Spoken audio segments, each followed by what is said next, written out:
House Resolution 42 provides for a closed rule allowing consideration of H.R. 7, the No Taxpayer Funding for Abortion Act. Since 1973, at least 52 million children's lives have been tragically taken by abortion in the United States. It is unconscionable that in America, where we fight for life, liberty, and the pursuit of happiness, we tolerate the systematic extermination of an entire generation of the most vulnerable among us. In the midst of that darkness, there's been one area of consensus, Mr. Speaker: protecting taxpayers from paying for a practice they may sincerely oppose. Since 1976, the Hyde Amendment, which prohibits the federal funding of abortions, has been included in relevant appropriations bills. Each year, it has been consistently renewed and supported by congressional majorities and presidents of both parties. NARAL, an abortion advocacy group, has suggested that prohibiting public funds for abortion reduces abortion rates by roughly 50%. That means that half of the women who would have otherwise had a publicly funded abortion end up carrying their babies to term.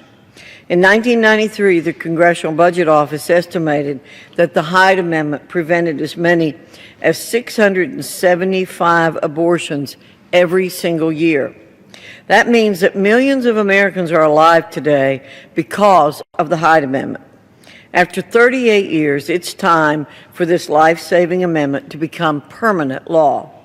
When Barack Obama was elected in 2008, a myriad of long-established laws, including the Hyde Amendment, created a mostly uniform policy that federal programs did not pay for abortion or subsidize health plans that included coverage of abortion, with only narrow exceptions. Unfortunately, Obamacare destroyed that long-standing policy, bypassing the Hyde Amendment restriction and paving the way for publicly funded abortions. The President's health care law authorized massive federal subsidies to assist millions of Americans to purchase private health plans that will cover abortions on demand. In other words, Mr. Speaker, hard-earned taxpayer dollars are now being used to pay for elective abortions. This is simply unacceptable. H.R. 7 will codify the principles of the Hyde Amendment on a permanent government-wide basis, which means that it will apply to long-standing federal health programs such as Medicaid, S-CHIP, and federal employees' health benefits, as well as to new programs created by Obamacare.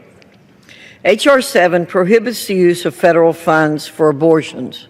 It does so by 1, prohibiting all federal funding for abortions, 2, prohibiting federal subsidies for ACA health care plans that include coverage for abortion, prohibiting the use of federal facilities for abortion, and 4, prohibiting federal employees from performing abortions.